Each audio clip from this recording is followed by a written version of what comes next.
I hereby call to order the May 20th meeting of the Triton Regional School Committee at 7 p.m. I'm Marissa Wallen, the chair of the Triton Regional School Committee, and I would like to confirm that all members and persons anticipated on the agenda are present and can hear me. Members, when I call your name, please respond in the affirmative. Erin? I am here and I can hear you. Thank you. Deb? I'm here and I can hear you. Paul G? I'm here and I can hear you. Thank you. And I know Maureen is not here. Paul Lees? I'm here. I can hear you. Okay. And I don't think Linda, no, I still don't see Linda on I here. don't see her now. Dina?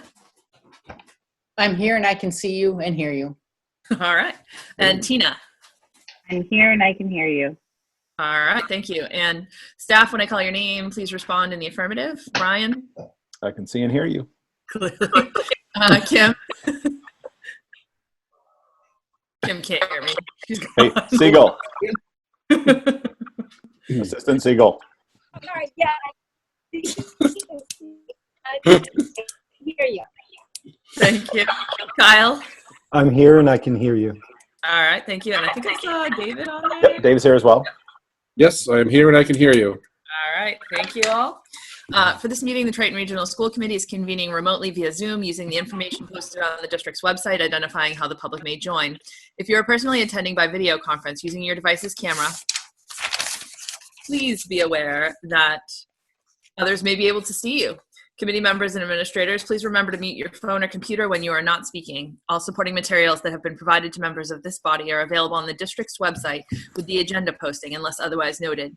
The public is encouraged to follow along using the posted agenda. Each vote taken in this meeting will be conducted by a roll call vote. Please note that this meeting is being recorded and that anything that you broadcast may be captured by the recording. Always sounds so ominous when I say it.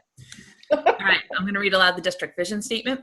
We're a community of learners known for our unwavering commitment to meeting the needs of all students. Through the adoption of best practices and our active partnership with families and the wider community, we're united in supporting the development of engaged, successful, responsible, resilient learners. Students will be well prepared to be ethical, empathetic, and contributing citizens. We are going to pass on the Pledge of Allegiance since, well, personally, my flag is outside on the other side of the house. And I'm going to open it up to chairperson's remarks. So we'll talk a little bit more about the whys and hows of this meeting as we get into further topics. But I just wanted to thank you for taking the time on a meeting night that wasn't on our schedule. And I know we've added a couple even further down the road to come together to talk. And I also wanted to note that Brian and I talked about this, and unless there is any objection, we would like to move the June business meeting from the 10th to the 17th because of the way the election falls. We've traditionally had the business meeting directly after the election. And June 10th would have been the week before. So the 17th will put us at the week after, or the day after the election in the following week. So let me know if anybody has problems with that, but that's kind of our plan at this point. Yes, Paulice? I just have a question. When you say business meeting, are you meaning just the regular? Yeah, the traditional monthly Okay. meeting that we have where we handle kind of the big agenda. Okay. Yeah, we'll have others in between. I'm anticipating we'll talk more about that as we get to the end. I know I had asked you all to hold some dates, but I think we're going to have to kind of make some determinations of where and why we might need those dates and kind of what the triggers will be for using them so that I know where the committee is headed and what we want to do on that. So with that, I'm going to open it up to oral communications from the public. The next item on the agenda is public comment. Members of the public, the meeting host muted you as you entered the meeting. If you would like to address the committee, please indicate now that you would like to do so, either by raising your hand on your video call, using the raise hand option on the participant screen, or using the chat option. The meeting host will unmute you so that you can address the committee. Please refer to the public comment policy language on the agenda when making your comments, and remember to speak clearly and in a way that helps generate accurate minutes. When you have finished speaking, the meeting host will mute you again. All right. Only visitor is Larry. Larry, unmuted if you have any comments. No comment. All right, thank you. Moving on. Can I just clarify? So you did not officially change the meeting from June 10th to June 17th. People will respond to you and let you know if there's an issue with it. Yes, my intention is to change that, but if we have, for instance, if we're going to have a quorum issue, Okay. obviously we'll have to figure out Yep. something. Yep. I don't know if it'll mean moving it even later in the month or where we'll end up at, but we'll need to figure out something so that we can have a quorum and hopefully kind of do that. I'll call it the setup meeting, the way that we've traditionally done that, so that as we move into the summer, we're kind of on the track that we'll be on for the rest of the school year. All right, moving into the modified contract with NRT Bus on the reduction for closure. Kyle or Ryan? I don't know who's taking this one on. I'm happy to chat, or Kyle can fill in. So there was Peter McNulty from Murphy, Hesse, Toomey, and Lehane is the one who negotiated this contract. And this was the contract that was done on behalf of a handful, 8, 9, 10 Merrimack Valley NRT contracts or NRT districts. So this is the boilerplate contract. We had a discussion last week. There were two questions. One was, what is the breakdown of the costs that arrived at the 78% reduction? And the other, there was a discussion, but excuse me, it was a suggestion by Paul Lees in regards to some additional language that we would look at adding. So in the packet, you have the modified contract up at the top. We were just striking, it's NRT Bus and Trombley Motor Coach Services. It's the same company. Our contract is with NRT Bus Inc. So just semantics, striking any reference to Trombley. In number 3, Paul suggested adding resulting in duplicitous payments in that section. And then in 5, adding an additional sentence, NRT will promptly report to the district any money received from either the state or federal government through tax credits or stimulus package, and either refund the district those funds or provide a credit in the same amount. So we did review this with Peter McNulty, who was as I said, the author of the draft. And he said that's doesn't have any opinion on that language. It's not good. It's not bad. It's fine. So if that is language that you all like, he said that's great language.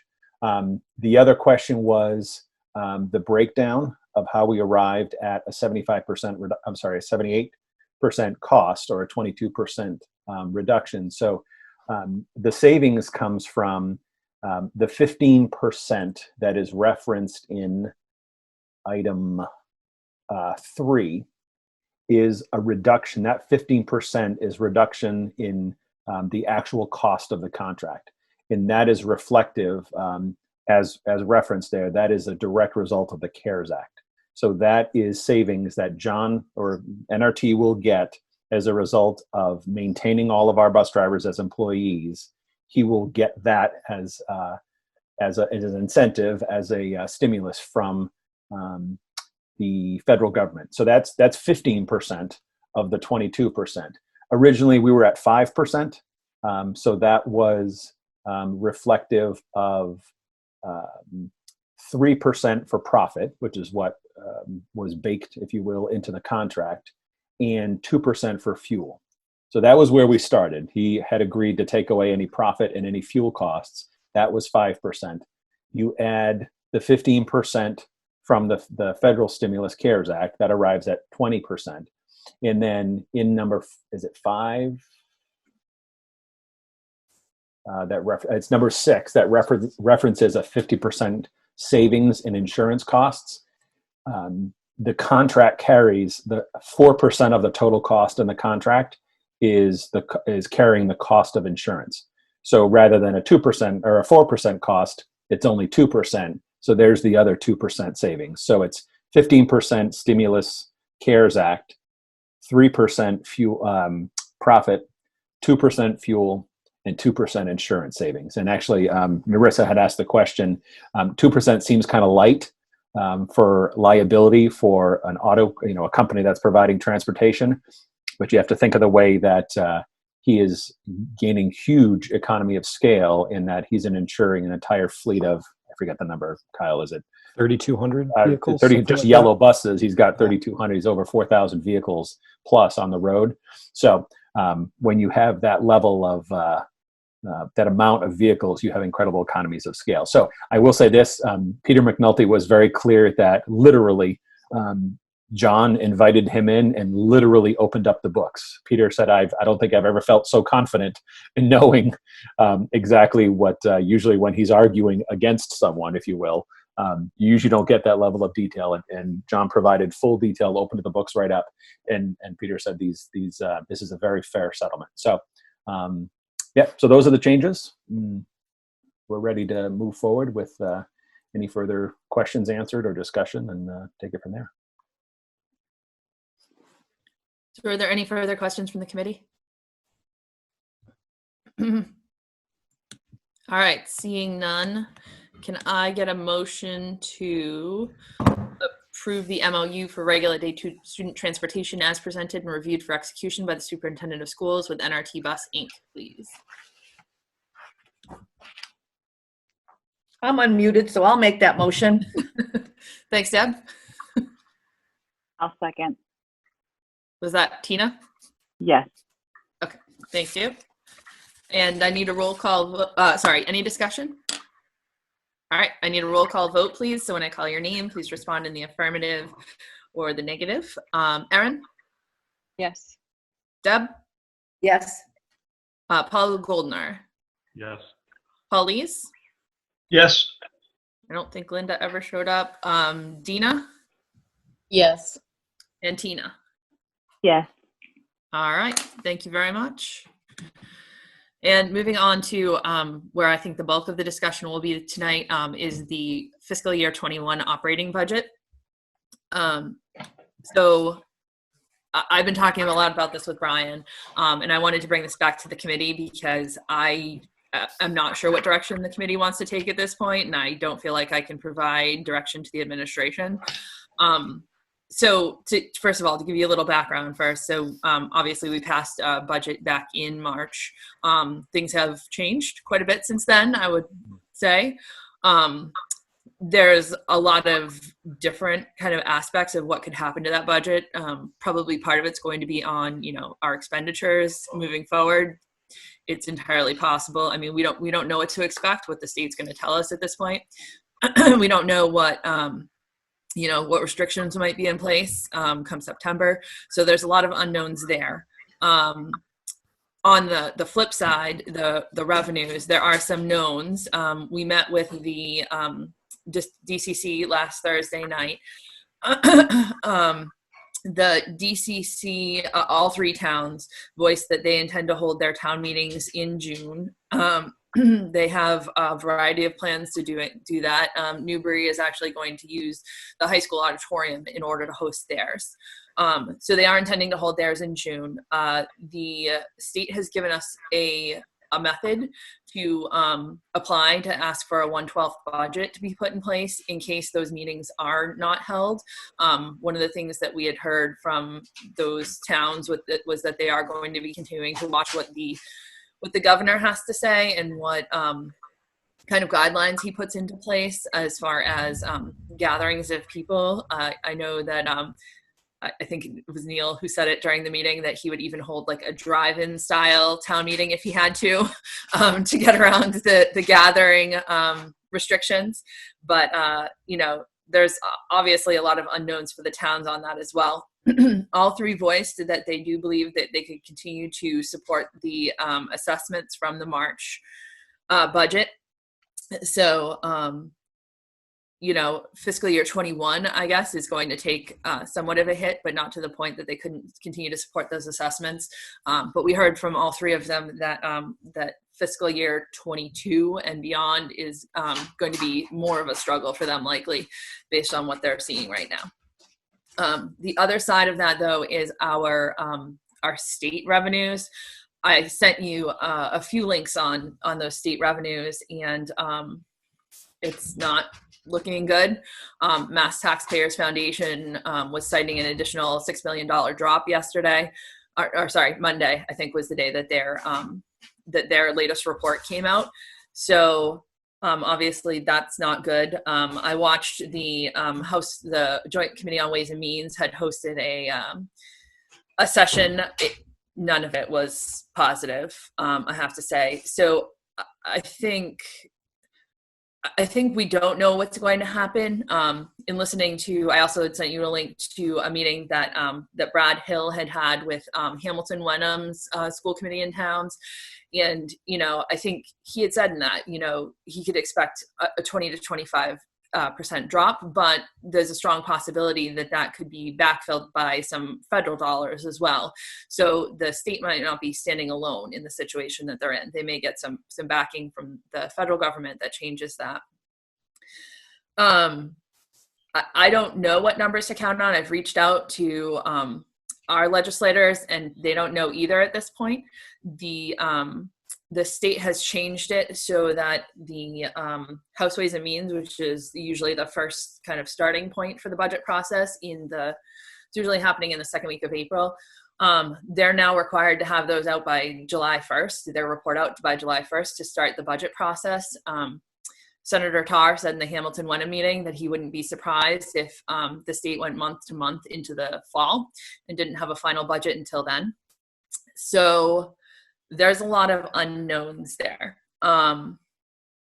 We do have a few positives in this, I guess.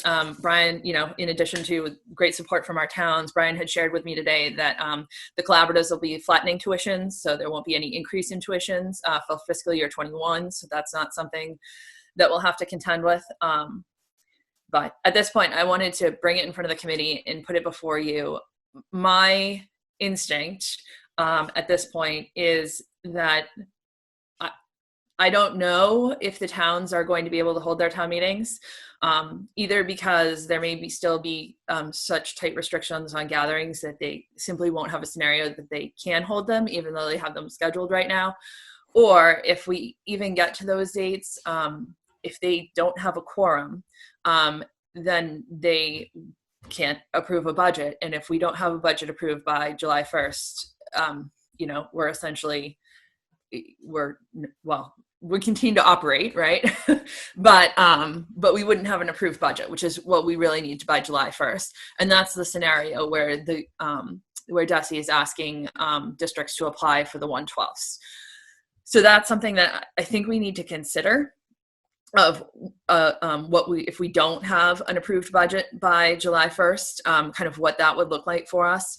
And then I really think that we need to give the administration some guidance on what we might want to see down the road as far as some scenarios to look at budgets of what would happen or plans of what would happen if we are faced with certain decreases in our state aid. I honestly, at this point, from everyone I've talked to, I don't see our state aid being even what was promised in the governor's budget in January.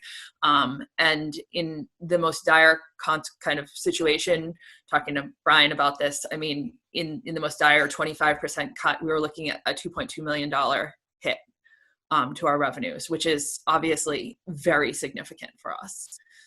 So I wanted to bring this in front of the committee and just say, what guidance do we want to provide the administration? How far ahead do we want to plan at this point? One of the reasons that I had asked you to save the 27th for a meeting date as well was to potentially have a meeting on the books right before the June 1st date that that DESE has requested that we apply for a 1/12 budget if it doesn't look like we'll have an approved budget July 1st. So that we could have that conversation right before that date if we need to. Maybe that's a conversation that we want to have tonight. I don't know. But that's why I wanted to put it out to the committee, because I can't take these decisions on myself. That goes far beyond what a chair as the servant of the committee can do. And I feel like I needed to bring this here and kind of put it in front of you. So I don't know if Brian or Kyle wants to chime in with anything else on that, but. So just to clarify the 1/12 process, and I think we touched on this last week. So it's not a separate budget that you produce, that you approve. We, by June 1st, and again, this is on that guidance that came out, and I know Narissa sent that, and also there was a follow-up Q&A. We, by June 1st, if we anticipate not having a budget approved by June 30th at 11:59 p.m., we therefore on July 1st have no statutory authority to spend. So what DESE has asked is if by June 1st, which is 1 week from this coming Monday, we believe that we will not have a passed budget, an approved budget by town meetings, then we should apply to the Department of Ed for them to set a 1/12 budget. So we can go through that process. And it doesn't mean once we submit information to them, that ship has sailed and we're stuck with a 1/12 forever. It just means we need to get the wheels in motion if we anticipate that we might land there. So it's kind of it's a double-edged sword in that the towns moved their town meetings out to now Raleigh and Salisbury on June 22nd and Newbury on June 23rd. That's a good thing, right? In that the later we get in June, the greater the likelihood that they'll be able to hold the meetings. But by the same token, we won't know until at least June 22nd and maybe June 23rd whether or not we have a budget, which means we then have we're 23 days past that deadline and 7 days away from a new fiscal year without any authority to keep anything operating as of July 1st. So I think to Narissa's point, it's about this is going to have to be incremental, which is a weird place for us to be. And that usually, I think I said that last week, this time of year on now May 20th, we're waiting for the final town meeting to happen. And we have a really good sense of where we're going to be come July 1st. So this year, we're not going to know that. And I think that is as positive as I feel about the towns and their support, and they were, vocal and continue to be supportive at the DCC last week. That's excellent, right? Because that checks a box. If we also we're going back to the drawing board, working with the towns before town meeting, that would be a very different place. So the towns have stepped up and continue to support, and that we can't overlook that as a tremendous step and a tremendous blessing that takes one of the complicating factors out.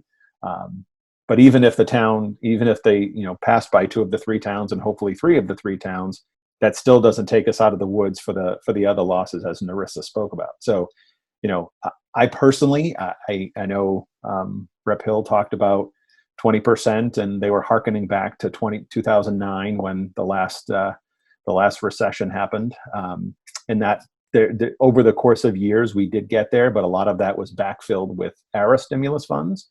So I think everyone's hopeful that will happen. So if we lose $500,000 in Chapter 70, maybe we gain a portion of that or most of that in stimulus funding, and we're close to being whole.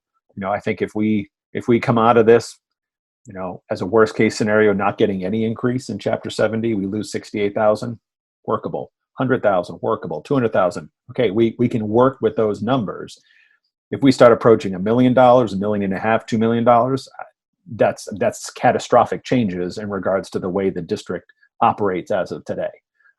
So we've in the recent years we've been able to sustain what we have. There's been strategic investments here and there, but we haven't. The list that we've gone over year and talking about the cuts that have been made, we haven't gone down that list and started to restore a lot of things that were cut. So, if we were starting back up where we started and cutting again, it's a different story. But we've been cutting, we've stabilized, we've done some good strategic investments, and $2 million puts us very quickly back down that road to drastic changes across the district. So I think that's the hope tonight, is getting a sense of what the process is. Are we talking about approaching associations for potential givebacks? Are we talking about whatever? And then we would then come back with scenarios about what that looks like. I think any of these scenarios, we're not in a place this week, nor would we be next week or maybe even the following week to take any actions on actually voting something that would change the budget. But we need to be meeting routinely and incrementally to have an understanding, because this is going to be one of those situations where it's we get a piece of information and we have to act. I would hopeful. I think for me, kind of the deadline in my mind is that first iteration of the budget coming out of the House. That will be the first time we have a formal number that usually, right, we get the governor's budget and then we get the House and then the Senate and the joint, and it tends to go up, not massively, but it tends to go up throughout the process. We know it's going to go down, and that will be the first litmus test to know how far it's going down, right? If we go level in the House, all right, I'm feeling very different than if we lose $1 million in the House. Because every month that goes on, we get more projections from the state as well, and that's going to continue to refine. So it's an odd process, and again, there's no the hope isn't decisions tonight. The hope is that everyone has a real clear understanding of the weeks ahead of us and the fact that we're going to need to be ready to make decisions in short order. So we need to be starting to talk about those scenarios. I'll leave it at that for now. Kyle, did you have anything else you wanted to add?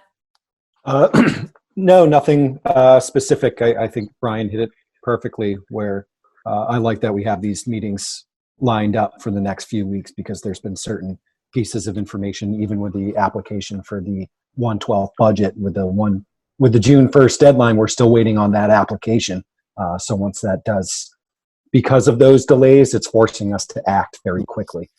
So I'm happy to hear we have these lined up. And I think on all those financial elements.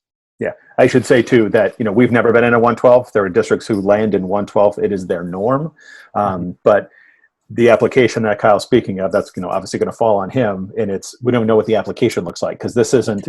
They're creating a whole new process because the expectation is this could happen en masse, which is usually piecemealing a district here, a district there. But if it happens on June 3rd, if it happens on June 7th, DESE has said, look, we're not going to say no, go away. You missed the June 1st deadline. They'll work with us. But if we think there's a chance, the sooner we get in on that process, the better chance we have of having all those details worked out so we can continue at least in a 1/12 on July 1st. And I will say, we conveyed that deadline approaching well to the towns to let them know that the town meeting decision could have a significant impact on us, and that we have kind of a timeline that we're working against in regard to that. Marissa, just confirming, can you see digital hands on the screen? No, I don't have my participants window up. Sorry. Didn't know if they showed up. Okay. I'll go Paul, Lees. So, Brian, we paid the coaches 25% of their stipends in the spring. What was the savings associated with that ballpark? Or Kyle? For the current year? Yep. Well, it was only the spring though, right? Right. Because, the fall and winter sports were paid in full. Yeah. So total stipends, I believe in the spring are around 80. If that sounds about right. So 80,000? Correct. Okay, so That's that off for the the top year, of my head. That'd be full year stipends as well too, though. Right? Is it? Not Yeah. just So athletics. So I couldn't quote it off the top of my head. Yeah. It's savings that's already been baked into the numbers that everything Kyle has presented to finance to date. That savings is already baked in there to close the current year. and so is it safe to say that the annual cost of athletics is about $250,000, or is it less?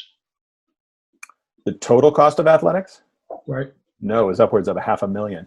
Yeah. Okay. So athletics too, it's split. We have a portion that's funded by the general operating budget, and then we have a portion over in the revolving fund that's supported by the fees.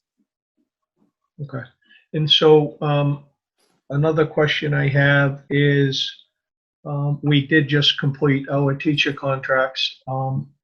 When would be an appropriate time to speak to the TRTA about decisions of layoffs or foregoing a COLA? When would be the best time to forge that question?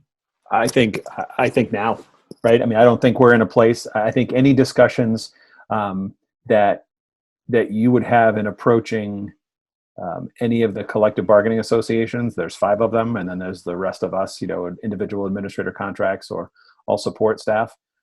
Those aren't contracts. So for every, I would say for the bargaining associations, to get to the point where they would agree to a give back, they're going to want to see some concrete information, right? So what are we, I think the question would be, and historically it always been, so if we did this, what would we be saving for that? And, is everyone going to be taking a cut, including the superintendent? So, those are easy discussions to clarify, but I think now is the time to start those conversations. Absolutely. Just to put it on the table. And again, right. I mean, all of these associations are full of employees. So of course we're having these discussions. So there are no surprises, right? I mean, everyone's very well aware, in their own personal lives, watching national news, local news, listening at the state level. Everyone's well aware that next year is going to be challenging. So for you to reach out to those associations, I don't think there will be any shock at all. So I would say that the best thing is to have start those conversations now. Absolutely. And I have to say, that's personally something I would back. I didn't even want to bring that up before we had a chance to talk to, kind of the rest of the committee about that. But I think that's something we need to explore. Most of the other districts that responded to a question on the MASC listserv were also exploring or considering exploring those discussions. And North Brookfield, I believe it was, their teachers association has already said that they will take a 0% year. Yeah, and I mean, I don't want to be negotiating, but the reality is you're in the process of settling a new contract for 2 of the associations. So it's a clean time for a discussion, if you will. So I think that's something that the PNN, obviously, we've been around the table and meeting with the teachers and the IEAs. So I think now's the time. I would assume that would be PNN to start that discussion at least, and then go from there. And again, I don't think any of those discussions would yield a decision in 1 meeting, 2 meetings. I think it's the same thing. We have to move forward to see what potential cuts are happening. But again, if we start those conversations now, everyone's on the same page. Doesn't mean we agree, just we're on the same page about what the reality is. And then when the reality materializes, again, I'm using that June date as kind of something that I see the writing on the wall, that we're going to get that first picture out of the house. We're going to get a good sense of what is to come, and how drastic that is. And then we'll be ready to react. And I can tell you, in talking to all of our associations and the leadership, everyone wants the decision sooner rather than later, right? A bad decision now is better than, delaying and potentially getting a good decision later. It's just hard, right? So if we're going to be doing this in the middle of August, that is a really tough thing to do when teachers are returning to a likely blended, remote, intriguing fall. Clarity is a good thing. So I think I've said it 3 different ways. I think now is the good time to start that discussion. And I don't know if anyone on the committee, while we're kind of on that topic, had any questions or comments particularly on PNN taking up some discussions with the unions. I think it's a good idea. Okay. It's like seeing the nods. So I think if we can, I think that would be a great thing, Paul, if we can start those discussions, if PNN can start those discussions. And, I think the message is that everything we can do to leave the district as whole as possible, we're going to try and do that, but we have to plan for kind of the worst eventuality right now, right? And hopefully, we'll end up on the high side of that, but I'd say the likelihood is that we're going to end up somewhere more in the middle of whatever the worst is that we plan for, and the best case scenario as well. And I think the reality is, again, no one's going to be shocked by this discussion because of the reality everyone understands. And decisions about wholesale savings of COLAs and steps, or both, or either or, are far more impactful. I mean, you can look up these numbers right in the budget. I mean, we're approaching 850,000 just for COLAs and steps. That's a significant chunk if we're cutting $1 million. Yeah. I didn't know if you could see the rest. I know Tina had her hand raised. Yeah, I was just going to say, Tina. I had yes, I did have my hand. I got sick of looking at it, so I put it down. Just confirming in terms of the process for the 1/12 budget. So it makes sense to me that I think even with having the meetings up until June 1st, that I would be of the mindset that it makes sense to apply for it just to be safe. But so just to confirm, in the event that the towns miraculously hold their town meetings and pass it, and we have applied for that 1/12 budget, once it is approved, we're not locked into the 1/12 and having applied for it, correct? It's just a backup essentially. Correct. Okay.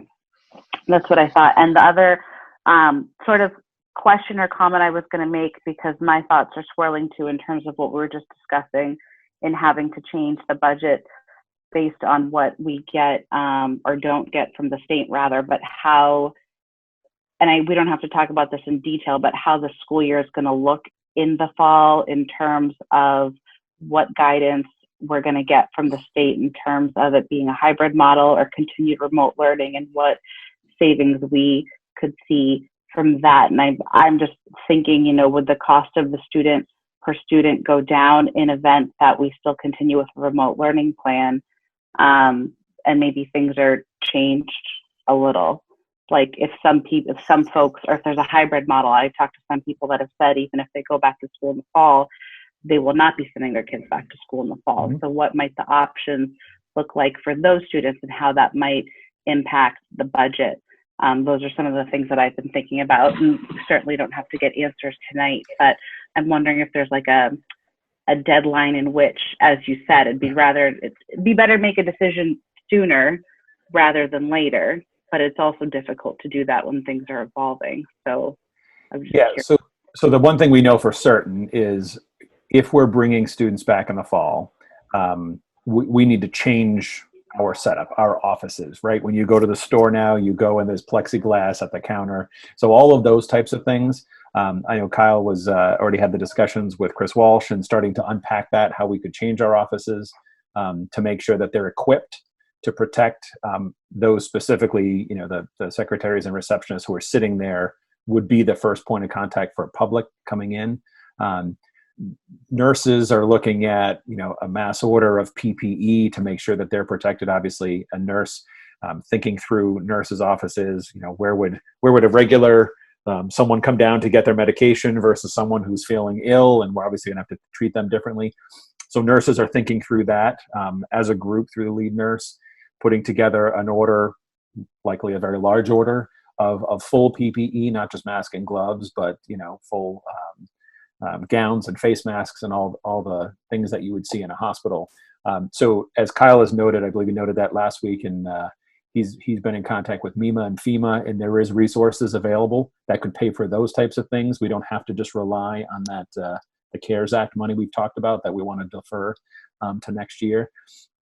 So we know those are the only things really that we know for certain. Everything else, there is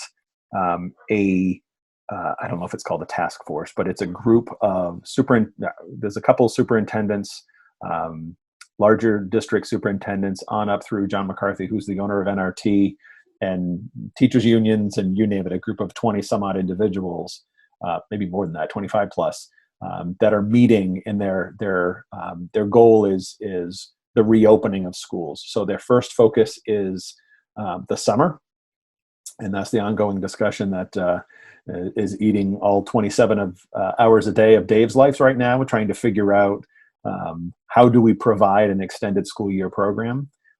Our hope is that we can use the summer to start to mitigate the losses there for those students with special needs. So that's the first task of this group, and then turn their attention to September. I can tell you to a superintendent who I may or may not have spoken with has said zero has happened with that group so far. They've named them, and it's been radio silence. So that's the pace at which we're getting guidance. So Kim is actually convening a working group, 25 folks individually, internally. That's going to be administrators, principals, teachers, content leaders, to start identifying all the challenges of opening up in the fall. And the greatest challenge she then has is she's got to, really look at three scenarios. There's, we return with everyone and have to figure out social distancing. The opposite extreme is everyone's remote, fully remote. And then the middle ground is some type of hybrid. And you've heard, is it every other day, every other week, half days, whatever that hybrid model looks like. I think at Pine Grove, 500 students, the whole concept of 500 students returning fully to Pine Grove, there's no, in my mind, there is zero possibility, not even little possibility. There's zero possibility that will happen. So I think then the the blended is the best case scenario there. So those are the two scenarios that Kim and that group will focus on, starting to identify the challenges and start to wrap our head around. We're literally starting to brainstorm a list of what are those costs. Is it devices? Is it training, right? Is it training teachers? Because if we're coming back in the fall to a remote scenario, we've got to be prepared. We've been doing this for 6 months now. We have to have a little bit more thoughtful plan. Everyone has done unbelievable work.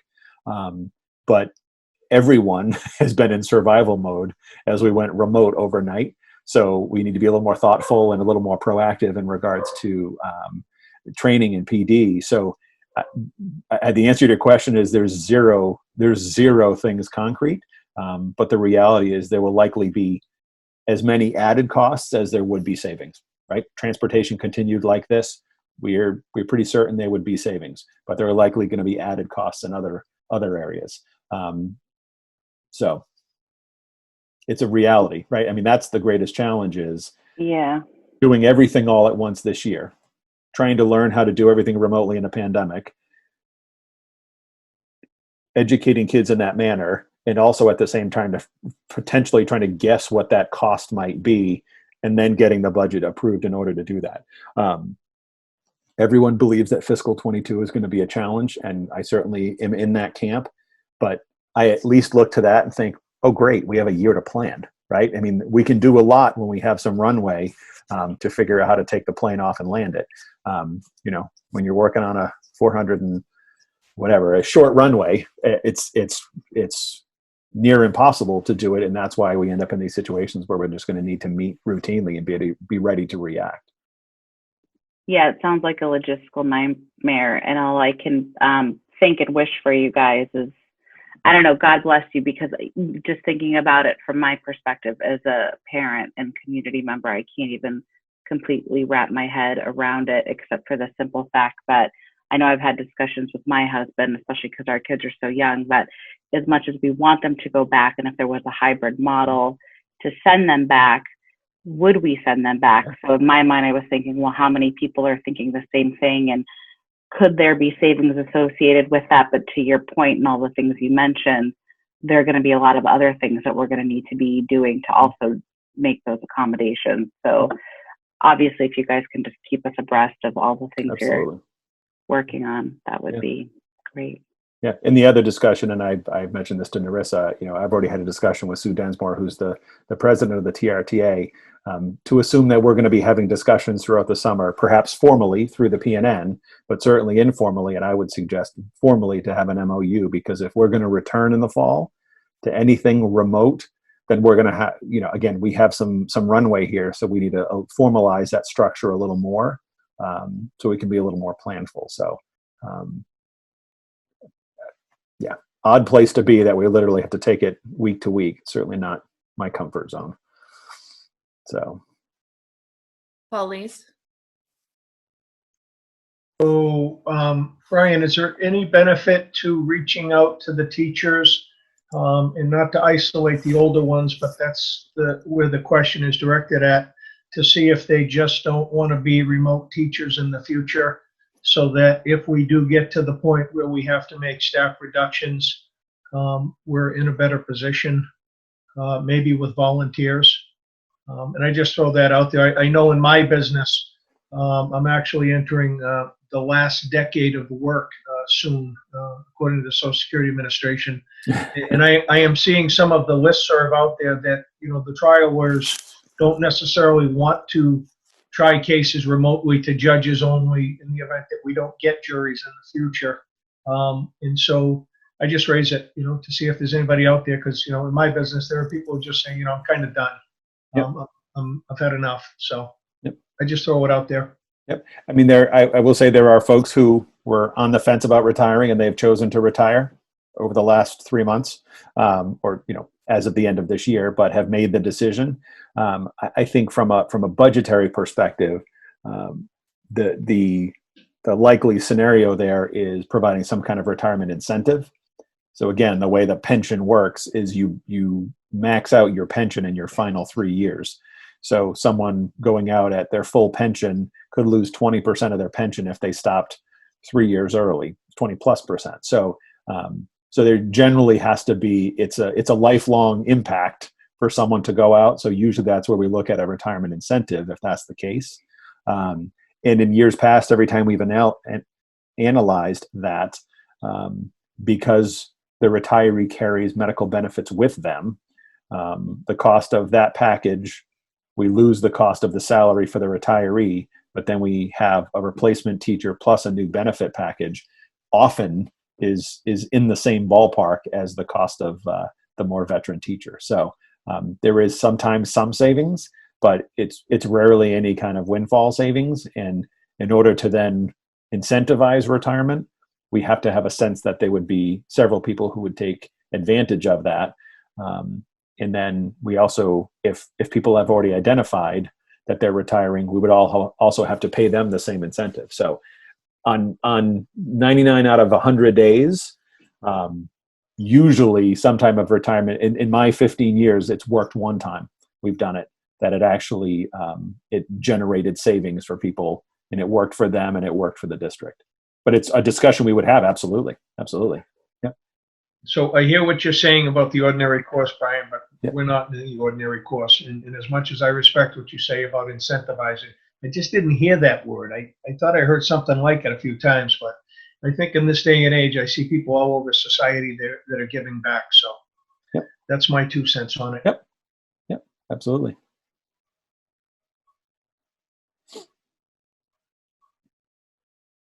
Anyone else? I know I'd seen some hands raised earlier, not in the participants. Debbie had raised at one point. Jihad? It was way Okay. back, Okay. but you right now, you've heard from all 3 towns that they intend to hold a town meeting, correct? Yes. Yeah, they have them scheduled and they intend Right. to hold them. They were looking at the guidelines that were going to come out on the 18th, which I went through when they actually came out, and I don't see anything there that directly applies, but that's not my bailiwick. So I don't know, maybe somebody, a town health agent would interpret those differently. So I'm not sure that they got a lot of guidance then, and most of them have not met since those guidelines came out. There are a lot of questions. So what do you want from us tonight? I think so. Part of this, like I think Brian said it earlier, part of it's just we need to know the situation we were in. So part of this was just here's our scenario, here's what we need to do moving forward. We're going to be meeting more frequently. This is what we could be facing moving forward. It's going to be a lot of moving parts, and you need to be aware of kind of where the parts are now. And I think we need to keep good track of them as a committee on where they're going to move down the road. But I think there are some things that, will come out of tonight for things like Paul stepping forward and saying, what should PNN be looking at?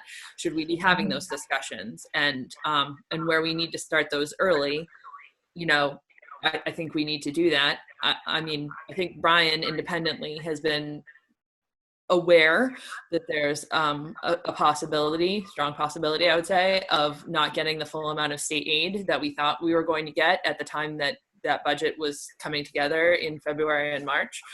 Obviously, he's been doing some, I won't say planning, but just had that awareness in the back of his head as he's, having discussions with everyone. But I think, at some point we're going to need to give him, even if we don't have any more concrete evidence, we're going to need to give him some more formal guidance on what he needs to prepare for us, because we're going to have to do some of the work on this as well, just given that budget is squarely in our corner. I don't know that time is yet because we don't have a lot of data, but that's one of my questions is I asked you to put the 27th and the 3rd on and hold those dates. I don't know if we want to continue to hold those dates. Do we want to meet on the 27th? Or, Tina just said a few minutes ago, like she'd say, let's go ahead and, submit for a 1/12 now, knowing that we could pull back if we don't end up meeting it. Maybe then the June 1st date, which was the reason that I had the 27th, because I knew that we would have as much intelligence as we possibly would, and be able to have a meeting, a Wednesday night meeting before June 1st. Maybe we don't need that meeting. I don't know. I mean, I guess those are the things that I'm hoping will come out of tonight, so that I know as a chair how to structure things moving forward in order to make best use of the direction that the committee wants to take. So you want us to make a decision, potentially make a decision about the 1/12 budget tonight or next time, or? We can do something tonight. We can say, you know what, we want to hold off until next week. And even if it's a 10-minute meeting, let's meet next week, just so that we're right on top of that date and have the most up-to-date information possible going into that date. Well, I would say whatever you think. I mean, a 10-minute meeting that you don't have to drive to is not bad. This is true, right? So I guess whatever you think. I just want to be clear on, what our task was tonight. You've given us a lot of information, which was necessary, and it seems like there were 2 or 3 areas. But if you want us to make a decision tonight, fine. If you want us to meet next week, that's fine, or the week after, that's fine with me too.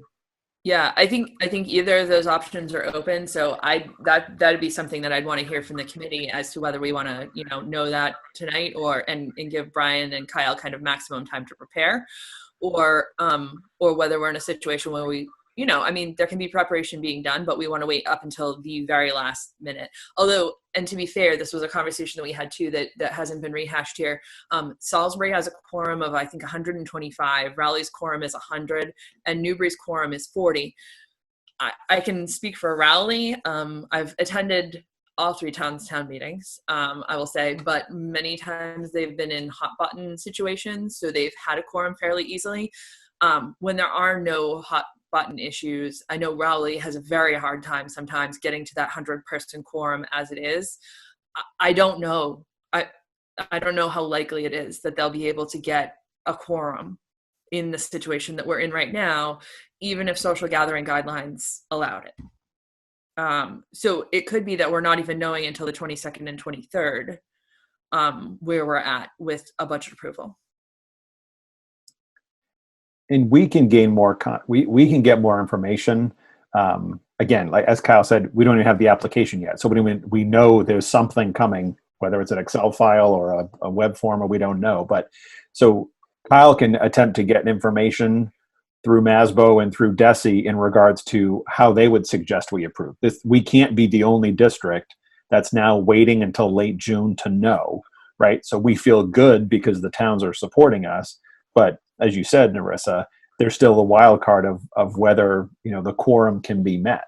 So even with the best of intentions and the total purpose and total intentionality, it still might not happen. So we can reach out and see what DESI suggests. My guess is that they would say, all right, give us the application, put it in, give us your fiscal 20, give us your fiscal 21 approved, and at least you're in the queue, so we can start working on the process. And at any point you all say, great, we're good to go. They're like, awesome, one less one we have to deal with. So there's no kind of line of no return, I think, with this. So I don't know if you have more to add on that, Kyle. Yeah, right. So it's with the currently known facts, it's a fail-safe. There isn't any detriment to applying from what we know now. So this is where information is continually coming out about this. They've also, actually, I think it was presented in the committee meeting last week or the week before, the types of information they're going to be looking at. So in our own internal analysis, we could jump on this pretty quickly with what we know now that they'll be asking for. But yeah, it's like Brian said, there doesn't seem to be any detriment to the process, to us applying. And I don't think we're going to know anything more next week, right? We might get some little tidbit of information, but to Paul's point about approaching the associations, we're not going to be able to likely hold meetings and have intel before next Wednesday. So I don't think the concept of putting the application in when it becomes available is a bad thing. And then the question is, do we need to meet again then next week for a quick 10-minute discussion for an update? Or do we say, let's go 2 weeks out, and then hopefully by then P&N can have reached out and had some initial conversations with, with bargaining units, and we'll do some work as a leadership team, obviously, to formalize the discussions we've been batting around for weeks. I'll leave it there. I don't know, Narissa, you can see Paul and Paul. Yes, I was going to actually just call him Paul Goldner since he's had his hand up about 17 times. I was actually just going to ask that exact question that Kyle just answered, but I haven't been hearing a downside to starting to move ahead with the 12th budget now, no detriment. So can you guys hear me? I'm looking at Brian's face. It's choppy, but I think we get you. I think I hear you saying there really doesn't sound like there's a downside to it. Yeah, so if there's no downside, I would make a motion to instruct Brian and Kyle to move ahead with the 12th budget process application. I would second. We don't need a vote, but but that's all good. But yeah, I think it's, is it the will of the committee? It can be more of a verbal. I mean, you can tell me if I'm wrong, Brian, but I don't think we need votes on anything tonight because there's nothing official going in that would change the course of where we're at, right? We're kind of feeding down a road that we're down just by virtue of again, right? We've never skipped down the 112th road, so I don't think it's a bad thing for you to take a vote to forward for the process, and then when it appears, and I'm sure in Kyle's inbox he gets that magic, hey, it's open, we can jump on it with the confidence, knowing that if they ask, yes, this was a vote of the committee to move forward in the process, specifically knowing in the term Kyle used, it's a fail-safe. We won't know, and we'll be honest about that. And if they said, you know what, hold off until the 15th and let us know, great. It just gives us the confidence to say you've all taken an action and we know we're working with the will of the committee. Okay. Yeah. Okay. So if I've got a motion on the table and a second, any further discussion on that? I know, there are a lot of people here that I haven't heard from, I guess is what I'm saying. Paul Lees has got his hand up again. Oh, go ahead, Paul Lees. I lost him on the screen. There he is. Oh, you're still muted, Paul. There you go. I don't think it's a great idea to have a vote tonight, and the reason for it is our obligation as a school committee is to make the public aware of what activities we're going to take, and I just don't see as though this is a pressing issue. I would rather see, Brian, and this is a question directed to you. Did you tell us earlier tonight that there are certain districts that live in the 112th budget from time to time? Yes, absolutely. Well, I mean, they would be the people to reach out to and say, hey, show me what you did last time. What's the process, rather than waiting for the state? That would be my approach. And I just would feel, go ahead. I would say it's different. And I think don't remember honestly who I had this discussion with. I think Narissa. So yeah. So the Wachusets in the kind of the Western Mass regionals, the more rural regionals, they land in 112th when their towns don't pass the budget. So when they land in a 112th, they have a clear message that they need to go back and cut and bring a new budget back to the towns. The difference here is our towns are saying we're supporting the budget. The only, again, right now here on June 20th at 8:03 p.m., the only thing that would keep that from happening is the likelihood of them not being able to meet the quorum. And so it's just a different scenario of what we would learn from them, because it's not about having to go back and trim, because we asked that question last week and the town said, no, we're going to support this budget as it exists. It's just a matter of a process with DESE where we're just submitting. And again, just so you're aware, again, to reiterate, for us to apply for the 112th, no other budget's adopted. We literally submit current budget, we submit what's approved for next year, and then there's a bunch of technical backup that we provide to them. But DESE sets those figures. So right, and if I may too, I think it was important that you highlighted where we are in a different situation than like a Wachusett, because really we're not going to have, where we do have that support, we're not necessarily going to have to go back and cut from what we know right now. We're just waiting till town meeting can be held. So I think that where we're not going back to the drawing board, that's an important factor to consider. And also where we are, where I think it was discussed last week a little bit, July and August, we don't incur a lot of costs. We certainly have our Essex Regional Retirement bill that we pay over to them, but the majority of our instructional costs are paid with carryover funds from the current fiscal year. So the budget, the 112 budget process would just be sending that information over to the state. It wouldn't be too challenging from what we know now. Yeah, I understand the difference between, how the 112th is usually arrived at, but it seems to me in this case that we're looking at a significant deficit from the state that's coming, and it's probably not going to change. If anything, it's going to get worse. And so if that's going to be what kicks us into a 112th, then it seems like a fairly simple application. We don't have to. Go ahead, right? I mean, that's how I perceive it. Yeah. So, and this is a point again, conversation with someone, don't remember who, but so if, I think it was Narissa earlier today. So if we say everything goes well, right? The town meetings happen, they meet their quorums and they pass their budgets. We then have a budget, right? $44.5 million roughly. The assessments for the towns are as they were voted, as assessed. The towns will pay those assessments.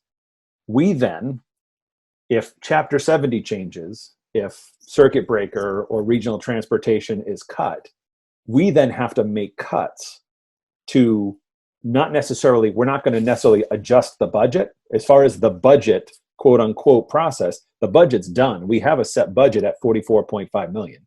But if we then learn that we're going to be, after July 1st, we then learn that we're going to be short $500,000 in Chapter 70, we've got to make cuts to live within the reduced revenues that we're going to have.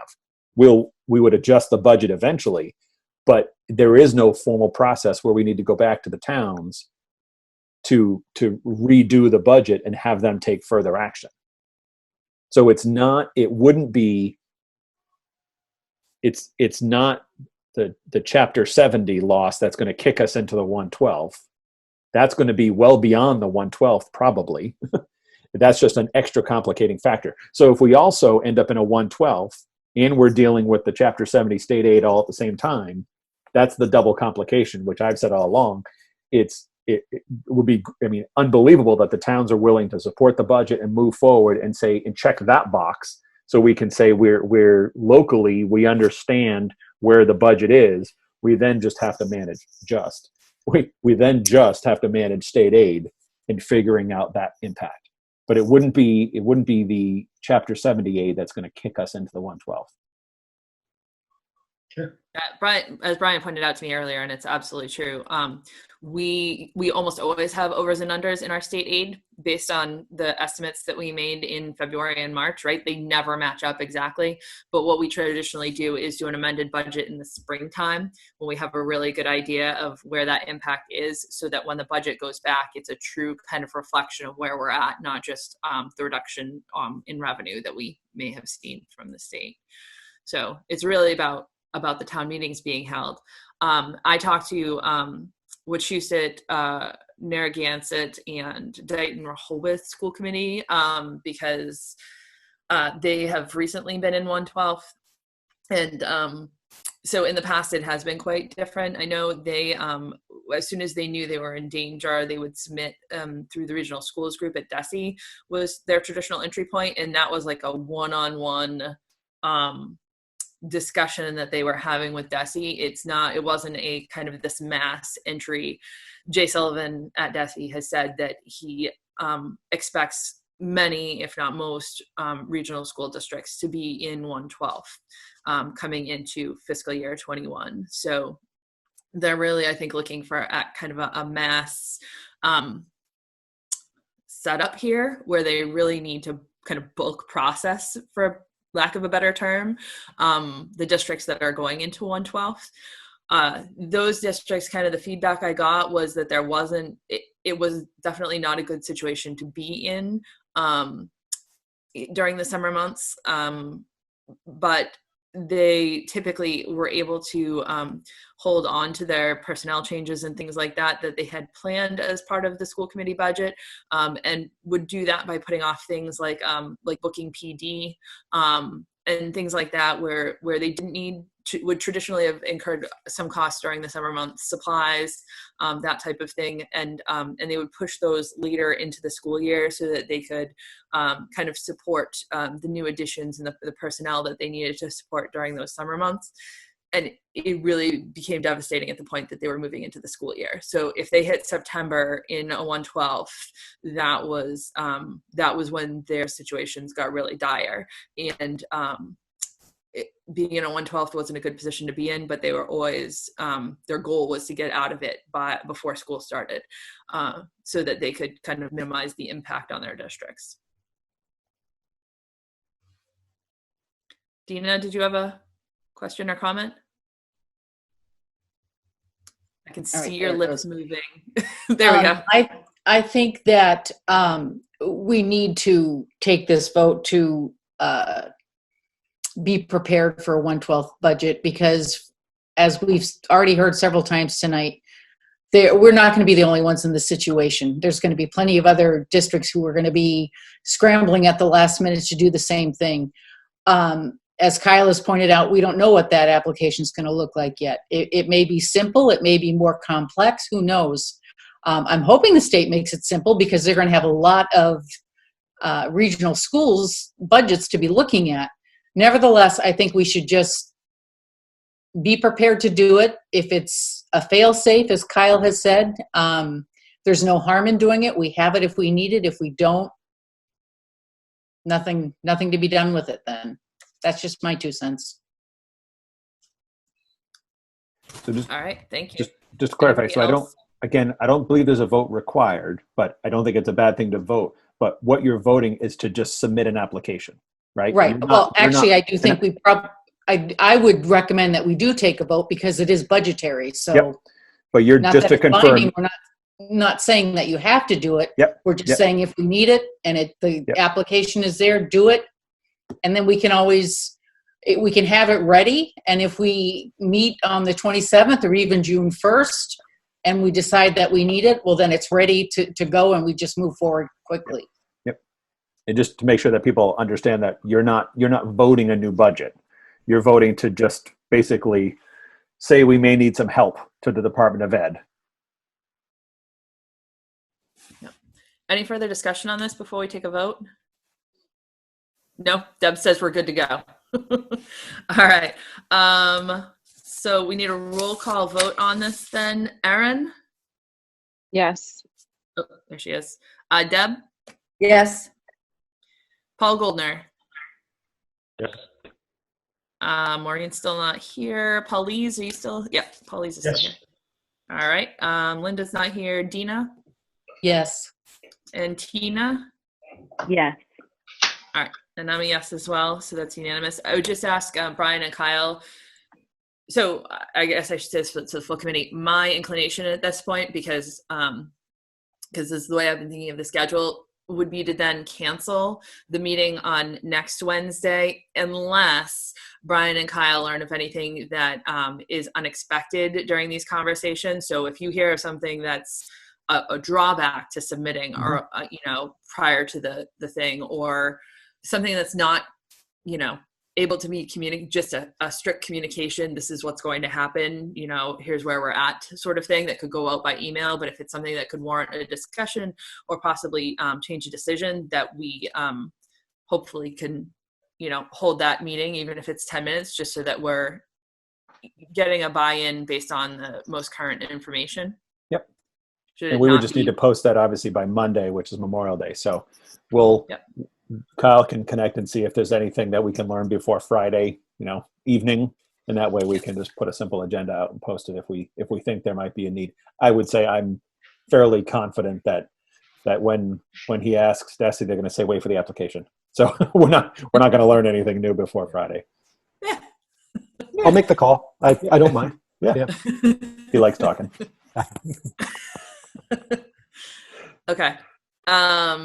all right, so that kind of ties up that. And then I think the other piece is that we need to kind of consider, not necessarily tonight, maybe this is just a conversation piece and it's decided down the road, because I would certainly advocate for having, not necessarily going too long before we start having the discussions, but definitely having as much information as possible when we begin them, about potentially taking a look at what different scenarios would look like if we had to make cuts based on state aid, and so that Brian and Kyle can bring back a picture, I guess, of what each of those levels of cuts would look like should we have to make them. Because again, I don't know how much time we're going to have to react once we actually get true, accurate data. So the better prepared that we can be, the better off we're going to be. And I don't know if Brian or Kyle has any input on that as to a time frame on when you'd like that. But the next meeting we would then have on the docket would be June 3rd. So I was going to say, I feel like in 2 weeks' time, it'd be great to check back in, right? I think at that point, we will hopefully have had at least a meeting with some or all of the bargaining units, and I can coordinate with Paul and the PNN on that. We'll do some thinking certainly with the leadership team and start to put a pen to paper in regards to some rough estimates of both what we think we're going to need for added costs for next year, that even with the budget goes through as planned, we would have to absorb somewhere, and whether or not we think that the CARES Act money is going to be able to cover that cost, as well as where we would maybe look at a $500,000, $1 million, and $1.5 million scenario to start off with, just to get a sense of what that looks like. And again, start talking high level, not names, not positions, but just kind of certain number of teaching positions and just high level for a first discussion. So I would say, 2 weeks from tonight would be great for a next discussion. The one thing I will throw out there is I think you all got the invitation that's the streaming version of the honors banquet. And I would really love to attend that. So I don't know if we can go a different night or earlier that day. I don't know what people's schedule for 3:00 that day or something, or we've got the drop-ins on the June 2nd. We've got them at 10:30 a.m. and 4 to 6. So I don't know if anyone's planning on coming to those, but we could do it 7:00 that night on the 2nd. So let me handle, does anybody have any objection to doing a 2-week out meeting? Because I think that's kind of the big thing, is when do we check in next? And, what are the expectations as far as how the committee would want to handle this going forward? Deb Cho just gave a thumbs up, and I'll second her thumbs up to the for 2 weeks out. I do think it's better to touch base as much as possible, and I think that's reasonable based on our discussion tonight. Okay. And I can always try and call one in between if something changes drastically. Obviously I'll try to get one sooner than whatever our next scheduled day is, but I'm trying to keep at least something on the calendar so that we have check-ins no matter what. Okay, Deb? And Brian, you wanted to change that, not for you, 2 weeks from tonight is the honors banquet. Right. Right? Yep. That's at 6. We could go earlier in that afternoon. I don't know if people are available that day, because we still, obviously, even if it's just a discussion, we should still have a quorum of the committee. So we need at least 5 people to be able to make a meeting. Yeah, I preferably more, since I consider these to be pretty weighty conversations that we'll be having. I'm available. It'd be earlier in the day. We would be able to see. It's the 3rd, not the 6th, just so that you guys know. Sorry. The 3rd of June. Yeah. Right. The 6th is a Saturday. Yeah. 6 p.m. is when the honors banquet starts. Okay. On the 3rd. So just depending on how long you think the meeting might last, we could do earlier in the day, or you could also do Tuesday instead of Wednesday. I'm just saying, I don't know if I realize you don't have to go run from one place to the other. I realize it's just a different screen. Click of a button. Yeah. But if the meeting was going to be long, it's hard. I know last week the people that were in on policy and advocacy and then went straight into the school committee meeting, that was tough duty. So I'm just saying that I'm available Tuesday night or Wednesday afternoon or whatever you think time-wise. So I hope we never have a meeting that long again. I would be totally happy to not have a meeting that long again. But I know we have people who are working, so that's why I'm trying to be sensitive to schedules earlier in the day. So Paul Goldner, I don't know if you're frozen or raising your hand. Raising my hand, I was just going to say 7 o'clock on a different night would be easier than afternoon. Would be better. Okay. I see Dina nodding to that too. Aaron, could we do 7 o'clock on Tuesday? Would people be amenable to that? On Tuesday, this would be, sorry, that's I think Tuesday that's the 2nd. probably your best option. That's June 2nd. Mm-hmm. Yeah, June 2nd. I see a lot of nods. Is there anyone that couldn't make 7 o'clock on Tuesday, June 2nd? No? All right. It's looking good. So let's make that June 2nd. Larissa, do you see our thumbs and our claps? And our I little just clapped. Look at that. Right there. Where is it? Right there. I don't see them. No. Huh. I'm no more emoting from me. It's probably because, again, Kim was talking about this earlier. I think I'm viewing it in the browser, not in the app. I don't think I only have like the mini app showing up. So, oh well. All right. I'm in the browser too, and I can see him. Oh, you can. Huh. Yeah. Do you have it on to see everyone instead of like? Do you have it set up to see How about now? I just did all it of again. the screens or just the speaker? I can't believe Yeah, we're no, I testing have all the this. screens. I have it on gallery view. Nice job. Look at Paul getting in the groove. Nicely done. Can you see Paul clapped? There should be more, though. I feel like there should be maybe some sad. Yeah, I agree. You know, Agree. they just give you 2 flavors. I want more. What part of the agenda is this?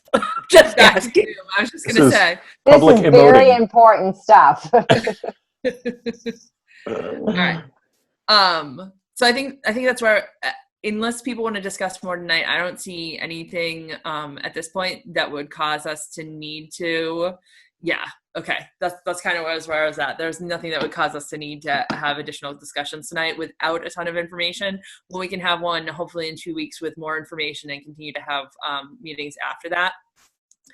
I do appreciate your flexibility, and I don't know how long this is going to go on, but I would say don't count on necessarily weekly meetings through the rest of the summer, but I would hope that we can say that we'll probably be meeting more frequently than what our calendar currently says. And I hope that everybody's going to be okay with that, because I think this is, I hate to say we're back in budget season again, but I think we're back in budget season again. So we're going to be going back to a schedule similar to the January, February, March timeframe is my guess. So let me see if there's anything on my list. Paulies, I don't want to put you on the spot, but but I also understand that we're going to need an executive session again for P&N, and I wanted to know when you wanted to fit that in, if you want to do that on June 3rd as well, or June 2nd rather, or if you want to put that off to the business meeting. Brian? I'm assuming we're talking about an instructional assistance contract? Yes. I would say we'd be prepared. There was a question, I'll just say, in regards to, we walked away from the table and Camille and I, the association, were just clarifying some language, and there's a question that may have to come back to the PNN, but it would be, if it's necessary, it'd be literally a very quick discussion. So I think absolutely. So by Tuesday, June 2nd, I think we'd be ready to bring it back for an executive session that same night. Okay. Should we plan on doing that? Hey, hi, Manoli. Can we say that we'll plan on doing that at the tail end of the June 2nd meeting, as soon as we're done our discussion, and then we can return to, I'm assuming we'll need a return to open session that night? Yes. That's fine. Brian, do we have PNN? When's our next PNN meeting? So currently, we I was just looking at that. We have one scheduled for the 28th, which is next Thursday. Okay. That was set aside before settling with both the teachers and the IAs and having TA with IAs. So I don't. What time Perhaps is we it? Is it 3 3? o'clock. Yeah. 3? Okay. So I would say hold it, and if we need to, like I said, if we need to gather and have a quick discussion, it would be a very, very quick discussion, I think. Otherwise, we wouldn't need it unless you think there's other business for the PNN to deal with. Well, there was that discussion about starting with one group about the future. Right. So you would want to use that to have them. Yep, we could do that. Yep, absolutely. Might be worth talking about Yep. on the 28th at 3 p.m. Yep, absolutely. Then we can bring it to the committee on the 2nd. Yep, absolutely. Okay. And would you want to meet? I guess you could take the. Not talking strategy here. You could take the public employee committee. You know, when you negotiate with the PEC, which is benefits for all associations together. We could take the approach of having a discussion with all of the leaders from the all 5 units together, or you could start with larger groups with the teachers and IAs, or however you want to do that. All right. I think we can talk about that Okay. privately, and I don't think we need to engage the whole committee in that right now. Sounds good. Sounds good. Okay, so we'll plan on an executive session at the end of the conversation on June 2nd with the intent to return to open session that night. Yep. And I think that was it on my list, Brian. Did you have anything else? So just to confirm and make sure everyone saw that email that went out today. So the budget and regional agreement drop-in sessions were posted.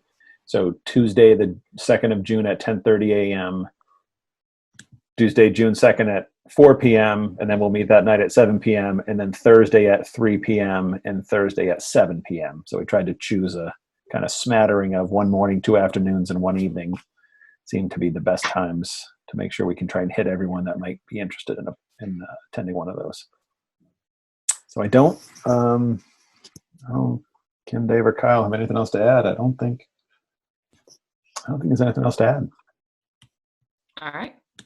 Excellent. Well, thank you for your time tonight, everyone. And I'll see you again on the 2nd. We'll get out an agenda for that, within the week prior. And if anything changes, just know that I have that kind of 27th meeting date on the calendar. So if there are any huge drawbacks to the 112 situation or anything like that, Brian will let me know, and we'll take that as a meeting date as a just in case. But I'll let you know as soon as I know as to whether, that's necessary or not. Or I'll just let you know if it's necessary. Let me put it that way. All right. Thank you all for coming out tonight. And can I get a motion to adjourn, please? Make motion adjourn. All right, Paul. Paul Goldner is a second. Paul and Paul. And I need a roll call vote, please. Erin? Yes.